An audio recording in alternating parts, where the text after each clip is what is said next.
Bismillahirrahmanirrahim. Assalamualaikum warahmatullahi wabarakatuh.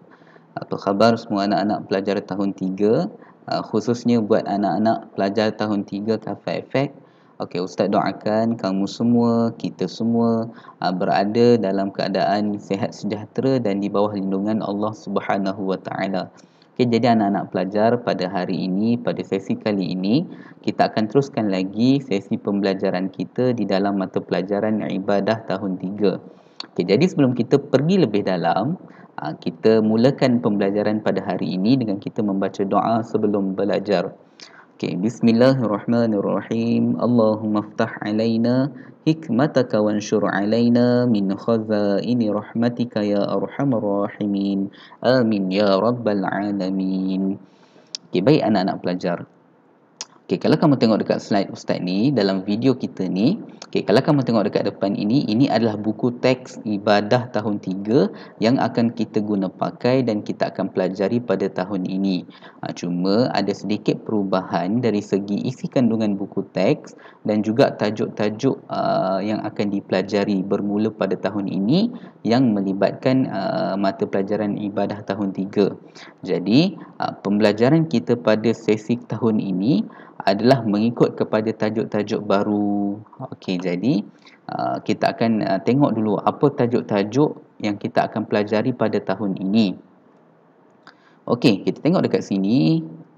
Okey, kandungan pembelajaran. Okey, jadi kalau kamu tengok dalam video, dalam slide ni, kita akan belajar 3 tajuk utama ataupun 3 tajuk besar untuk mata pelajaran ibadah, iaitu tajuk yang pertama adalah berkenaan dengan hadas kecil dan besar, tajuk kedua aurat dan konsep baligh, dan tajuk yang ketiga adalah solat fardu. Jadi 3 tajuk ini yang kita akan pelajari pada tahun ini. Okay, jadi kita akan terus kepada tajuk yang pertama pada hari ini dengan kita melihat kepada tajuk yang pertama, iaitu berkenaan dengan hadas kecil dan hadas besar. Okey, tajuk pertama, hadas kecil dan hadas besar. Sebelum kita pergi lebih dalam pada tajuk ini, Ustaz nak kamu tengok dulu gambar-gambar yang Ustaz telah letakkan dalam tajuk ni. Iaitu yang pertama, gambar orang sedang ambil wuduk. Apa kaitan dengan yang kita nak belajar ni? Yang kedua, gambar orang sedang mandi. Dan juga yang ketiga, gambar orang sedang menepuk debu tanah. Apa kaitan dia tepuk debu tanah dengan tajuk hadas? Okey, nanti kita akan tengok. Boleh? Okey, jadi sebelum kita nak pergi, Ustaz nak tanya lagi. Pernah tak kamu dengar perkataan hadas? Okey. Ada yang pernah dengar dan ada yang tak pernah dengar. Okey, jadi yang tak pernah dengar, kita akan dengar pada hari ini, dan bagi yang pernah dengar, kita akan ulang kaji semula ataupun kita akan tengok secara terperinci berkenaan dengan hadas. Okey. Untuk kali ini, untuk pembelajaran pada hari ini, Ustaz hanya nak terangkan ataupun kita fokus kepada pelajaran yang pertama sahaja dahulu, iaitu berkenaan dengan pengertian hadas dan bahagian hadas. Kita nak tahu apa itu hadas dan juga hadas ni dia terbahagi kepada berapa bahagian. Okey, boleh? Dah bersedia? Okey, jom kita tengok. Okey, slide yang seterusnya, pengertian hadas dan bahagiannya. Okey, hadas. Apa maksud hadas? Hadas ialah perkara mewajibkan kita berwuduk atau mandi wajib untuk melakukan ibadah seperti solat, membaca Al-Quran dan lain-lain. Okay, faham tak? Okey, hadas. Hadas ini ialah apabila diri kita berhadas, maka ke atas diri kita ada 2 pilihan.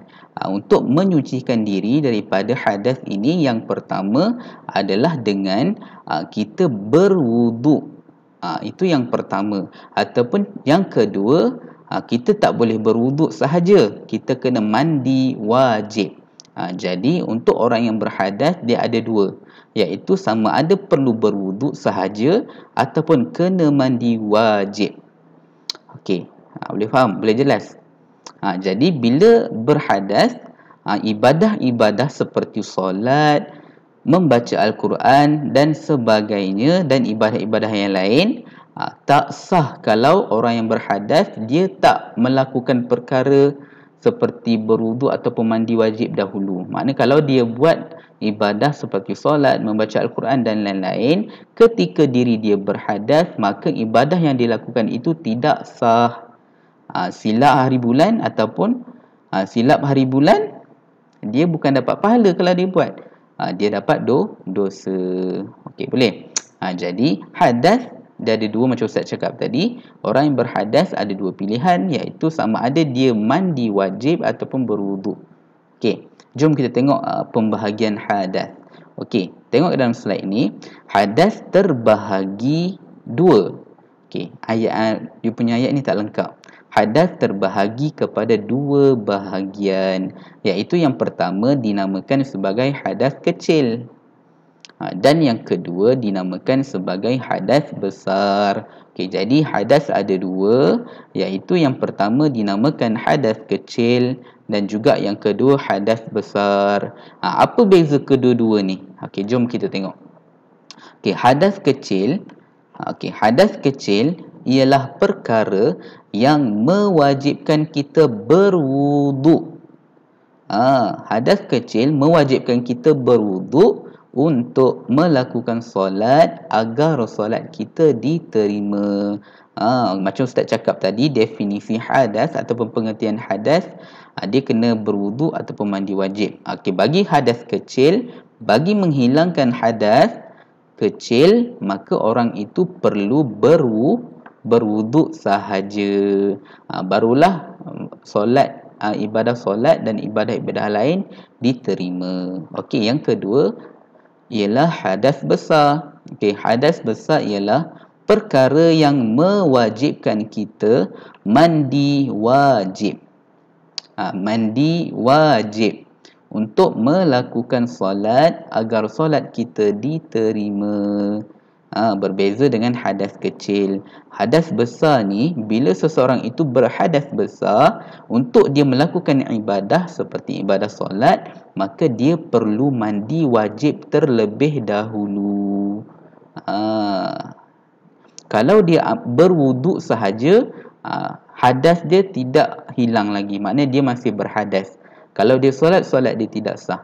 Sebab orang yang berhadas besar, cara nak hilangkan hadas besar adalah dengan mandi wajib. Okey, boleh faham tak? Dua jenis ataupun dua bahagian hadas. Okey, kita ulang balik.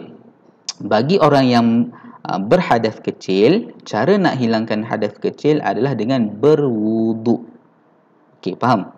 Okey, bagi orang yang berhadas besar pula, cara untuk dia menghilangkan hadas besar adalah dengan dia mandi wajib. Okey, jelas kat situ. Okey, bagus. Okey, jom kita tengok info sikit ni, maklumat tambahan kat sebelah ni. Okey, apabila kita terhalang untuk berwuduk atau mandi wajib seperti tiada air, maka kita dibolehkan bertayamum. Okey, kalau kamu tengok hadas kecil, hadas besar, cara nak hilangkan kedua-dua hadas ini ialah dengan menggunakan air. Betul tak? Okey, jadi bila kita berhadas, contoh tak ada air ataupun air ada tapi kita ni ada penyakit yang tak boleh terkena air. Jadi bila kita berhadas, kita boleh gantikan berwuduk ataupun mandi wajib dengan kita mengambil ataupun bertayamum.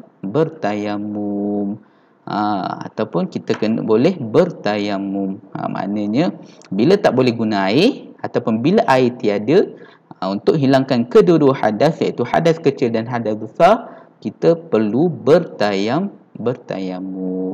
Macam gambar ni, dia menepuk debu tanah. Untuk tayamum adalah menggunakan debu tanah, dia tak guna air. Faham? Okey, jadi Ustaz harap kamu jelas berkenaan dengan pengertian hadas dan juga pembahagian hadas. Yang kamu kena ingat, hadas kecil dia berkait dengan berwuduk. Hadas kecil berwuduk. Hadas besar mandi wajib. Okey, boleh? Okey, insya-Allah cukup sekadar ini sahaja kita punya pembelajaran pada hari ini. Insya-Allah pada minggu hadapan dan sesi-sesi akan datang kita akan hurai lebih dalam berkenaan dengan hadas. Okey, sekian daripada Ustaz. Assalamualaikum warahmatullahi wabarakatuh.